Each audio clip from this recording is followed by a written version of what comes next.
সুন্নাহকে যদি আমরা জিজ্ঞেস করি, বিশ্বনবী রেখে যাওয়া সুন্নাতে যদি আমরা একটু তালাশ করি, একটু স্ক্যানিং করি, একটু চোখ গোলাই, তাহলে সুন্নাহ আমাদেরকে বলে বেশি বেশি নফল ইবাদত করো আর আল্লাহর নৈকট্য হাসিল করো। সুবহানাল্লাহ পড়বেন না? কোরআন বলেছে সেজদায় লুটিয়ে পড়ো। যা যা বললাম আমি ওঠার আগে জিজ্ঞেস করে আবার শুনে যাব, কারণ আমি মনে করি এটা ক্লাস। এটা কি ক্লাসে পড়া দেওয়া নেওয়া আছে না নাই? এতক্ষণ পড়ানোর পরে জিজ্ঞেস করার দরকার আছে না নাই? কোরআন বলছে কি আর সুন্নাহ কি বলে? নফল ইবাদত। আওয়াজ করে বলতে হবে, সুন্নাহ কি বলে? বুখারীর বর্ণনা, আল্লাহর হাবিব সাল্লাল্লাহু আলাইহি ওয়াসাল্লাম বলেন, মা ইয়াজালু আবদি ইয়াতাকাররাবু ইলাইয়া বিন নওয়াফিল। বান্দা যত বেশি নফল ইবাদত করতে থাকে, করতে করতে করতে করতে বান্দা আমার কাছের নৈকট্য প্রাপ্ত বান্দা হয়ে যায়। হাত্তা উহিব্বাহু, এরপর আমি আমার বান্দারে এত ভালোবাসি, কুনতু সামআহুল্লাযী ইয়াসমাউ বিহি। বান্দা যখন শুনে সে তার নিজের কান দিয়ে শুনে না, আমি আল্লাহর কানে শুনে। কুনতু বাসরাহুল্লাযী ইউবসিরু বিহি। বান্দা যখন দেখে নিজের চোখে দেখে না, আমি আল্লাহর চোখে দেখে। ওয়ায়াদাহুল্লাতী ইয়াবতিশু বিহা। বান্দা যখন কিছু ধরে বান্দার হাতে ধরে না, আমি আল্লাহর হাতে ধরে। ওয়ারিজলাহুল্লাতী ইয়ামশি বিহা। বান্দা যখন হেঁটে যায় ওর নিজের পায়ে হাঁটে না, কেমন যেন আমি আল্লাহর পায়ে হাঁটে। আওয়াজ করে বলতে হবে আল্লাহু আকবার।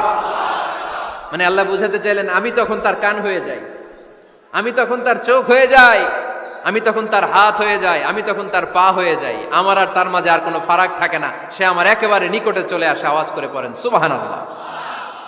তাহলে বান্দা যখন নফল ইবাদত করে তখন বান্দার হাত আর বান্দার হাত থাকে না, ওইখানে আল্লাহর হাত যুক্ত হয়ে যায়। বান্দার পা থাকে না, সেখানে আল্লাহর পা যুক্ত হয়ে যায়। বান্দা যখন দেখে নিজ চোখে দেখে না, আল্লাহর দৃষ্টিশক্তি সেখানে যুক্ত হয়ে যায়। চিল্লায় বলেন ঠিক কি না? এজন্য নফল ইবাদত করতে রাজি আছেন তো? সুনানে তিরমিজির বর্ণনায় আল্লাহর হাবিব সাল্লাল্লাহু আলাইহি ওয়াসাল্লাম বললেন, হাদিসে কুদসি, কিয়ামতের দিন বান্দার যখন ফরজে ঘাটতি হবে, কিসে ঘাটতি হবে? ফরজে। আল্লাহ পাক বলবেন, উনজুরু হাল্লি আবদি মিন তাতাওয়ু। ও ফেরেশতারা দেখো তো আমার বান্দা নফল করছে কিনা। ফরজে যেহেতু তার ঘাটতি, দেখো তো আমার বান্দার কোনো নফল ইবাদত আছে কিনা। ফেরেশতারা বলবে আছে। আল্লাহ বলবেন তাহলে ফরজগুলার যেহেতু ঘাটতি, নফল থেকে কিছু এনে ফরজে বসাই দিয়ে ওগুলোর ফরজ বানায় দাও। এজন্য নফল ইবাদতের দরকার আছে না নাই? ফরজ তো করাই লাগবে, এটা কম্পালসারি, এটার মাফ নাই, এটা অব্লিগেটরি। নফল করে আল্লাহর কাছে যাওয়া যায়। নফল হচ্ছে ওভারটাইম। নফল ইবাদত কেমন? আওয়াজ করে বলেন। তাহলে কোরআনের আলোকে আমরা জানলাম যে আল্লাহর কাছে যেতে হলে কি করতে হয়? সেজদা দিতে হয়। আর সুন্নাহর আলোকে আমরা জানলাম আল্লাহর কাছে যেতে হলে কি করার মাধ্যমে কাছে যেতে হয়? আওয়াজ করে বলেন। নফল ইবাদত করতে রাজি আছেন সবাই? সবচাইতে শ্রেষ্ঠ নফল ইবাদত হচ্ছে কোরআনের তেলাওয়াত, ঠিক কি না? আল্লাহর হাবিব সাল্লাল্লাহু আলাইহি ওয়াসাল্লাম বললেন, নফল ইবাদতের মাধ্যমে আল্লাহর কাছে যেতে চাও, নৈকট্যপ্রাপ্ত বান্দা হতে চাও, আফদলুল ইবাদাতি তিলাওয়াতুল কোরআন। সবচাইতে যত নফল ইবাদতের লিস্ট হতে পারে, এই লিস্টে র্যাঙ্কিং এ 1 নাম্বার থাকবে কোরআনের তেলাওয়াত। এই কোরআন তেলাওয়াত করতে রাজি আছেন তো? তাহলে কোরআন তেলাওয়াত করব। 2 নাম্বার তাহাজ্জুদের সালাত পড়ব। কিসের নামাজ? হুজুর ফজরই পড়তে পারি না। ফজরই যে ফজর পড়ে তার জন্যই না তাহাজ্জুদ, ঠিক কি না? ফজরই তো পড়তে পারি না, তাহাজ্জুদ করব কখন? তাহাজ্জুদ পড়লে আপনার মর্যাদা বাড়ায় দিবে কে? রব্বুল আলামিন বলেন, ওয়া মিনাল লাইলি ফাতাহাজ্জাদ বিহি নাফিলাতাল লাকা আসা আন ইয়াবআসাকা রাব্বুকা মাকামাম মাহমুদা। তাহাজ্জুদের নামাজ যারা পড়বে তাদের মর্যাদা বাড়িয়ে দেয় কে? আল্লাহ। কারণ ওই মুহূর্তে আল্লাহ প্রথম আকাশে নেমে আসেন আর ডাকে, আলা মিন মুস্তাগফিরিন আগফিরালা। কার ক্ষমা দরকার? ক্ষমা চা, ক্ষমা করে দেব। আলা মিন মুস্তাকসিন আকসুলা। কার খাবারের দরকার, পোশাকের দরকার, চাও দিয়ে দেব। চাও, কার কি লাগবে চাও, আমি দিয়ে দেব। এজন্য শেষ রাতের দোয়া আল্লাহ কবুল করে। এই যে রমজান আসতেছে না সামনে, কোন মাসে রমজান? এপ্রিলে। সেজদায়ে নত হও, অশ্রু ছাড়ো, প্রভুর শরণে হৃদয় গাড়ো। সেজদায়ে নত হও, অশ্রু ছাড়ো প্রভুর শরণে হৃদয় গাড়ো, প্রাণ খুলে সব ব্যথা বলো প্রভুকে, বলো প্রভুকে। রাত কি কেটে যাবে ঘুমে অলসে,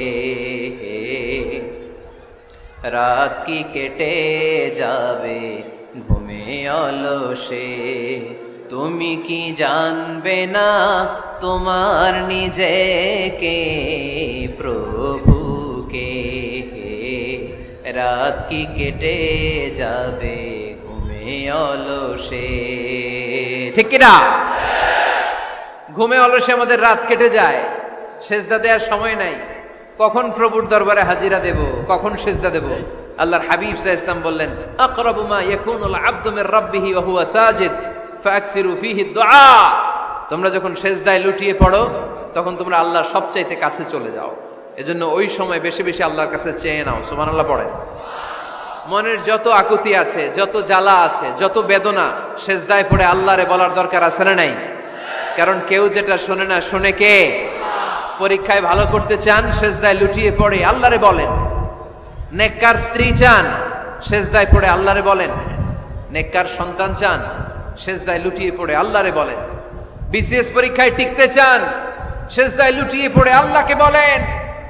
পাসপোর্ট দিয়ে রেখেছেন, ভিসা হয় না, সেজদায় লুটিয়ে পড়ে আল্লাহরে বলেন। মনের যত জ্বালা, যত যন্ত্রণা, যত আকুতি, যত হাহাকার, সেজদায় লুটিয়ে পড়ে আল্লাহরে বলেন।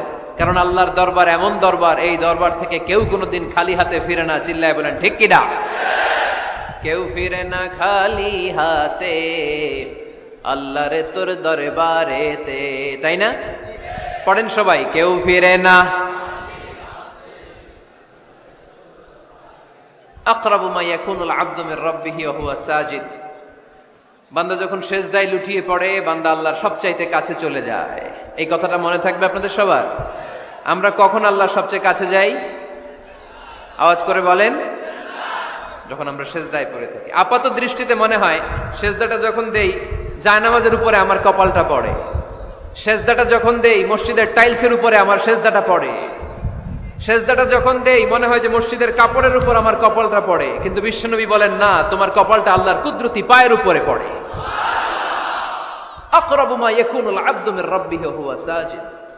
বান্দা যখন সেজদায় লুটিয়ে পড়ে, বান্দা আল্লাহর সবচাইতে কাছে চলে যায়। তাহলে কোরআন আমাদেরকে জানালো, যদি আল্লাহর প্রিয় হতে চাও সেজদায় লুটিয়ে পড়ো। আল্লাহর প্রিয় হতে চাইলে কি করব?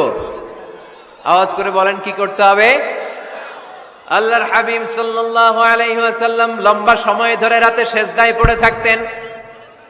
আল্লাহর হাবিব সাল্লাল্লাহু আলাইহি ওয়াসাল্লামের সাহাবারা সব সময় লম্বা লম্বা রুকু দিতেন, লম্বা লম্বা সেজদা দিতেন। কিন্তু আমরা রুকুর মধ্যে তাড়াহুড়ো করি, সেজদা দিতে যে তাড়াহুড়ো করি, এরকম আছে না নাই? নিমসার এলাকায় এরকম কেউ নাই আলহামদুলিল্লাহ। আপনারা তাড়াহুড়ো করেন? করবেন না আমার ভাইয়েরা। There is no rushing in সালাহ। সালাতে তাড়াহুড়ো নেই।